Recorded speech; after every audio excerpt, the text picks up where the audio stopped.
Poisson bullet ആദ്യമായി എത്തുന്നത് Vietnam യുദ്ധകാലത്താണ്. അന്ന് സോവിയറ്റ് യൂണിയൻ വിയറ്റ്നാമിന് ആയുധങ്ങൾ സപ്ലൈ ചെയ്തിരുന്നു. വിയറ്റ്നാം മഴക്കാടുകളിൽ AK-47 അമേരിക്കൻ സൈന്യത്തെ ഞെട്ടിച്ചു. ഇതിന് എതിരെയാണ് അമേരിക്കൻ M16 റൈഫിളുകൾ ഇറക്കിയത്. ഇതിലാണ് ആദ്യമായി കാവിറ്റി ബുള്ളറ്റുകൾ ലോഡ് ചെയ്തത്. സാധാരണ ബുള്ളറ്റ് ഫുൾ മെറ്റൽ ജാക്കറ്റാണ്, നേരെ തുളച്ച് കടന്നു പോകും. എന്നാൽ M16 5.56 ബുള്ളറ്റ് ഉയർന്ന വേഗത്തിൽ ശരീരത്തിൽ കടന്ന് ഗുരുതരമായ ആന്തരിക പരിക്കുകൾ ഉണ്ടാക്കിയിരുന്നു. സോവിയറ്റുകൾ ഇത് കണ്ടുപിടിച്ച് അവർക്കും സമാനമായ നേട്ടങ്ങൾ ഉണ്ടാകാൻ വേണ്ടി ചെറിയ ബുള്ളറ്റ് കൊണ്ട് AK-74 വികസിപ്പിച്ചെടുത്തു.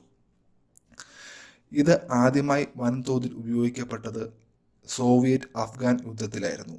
മുജാഹിദീൻ യോദ്ധാക്കൾ ഈ കാവിറ്റി ബുള്ളറ്റ് കൊണ്ടുള്ള നരകിച്ച മരണം നേരിൽ കണ്ടാണ് ഇതിനെ പോയിസൺ ബുള്ളറ്റ് എന്ന് വിളിച്ചത്.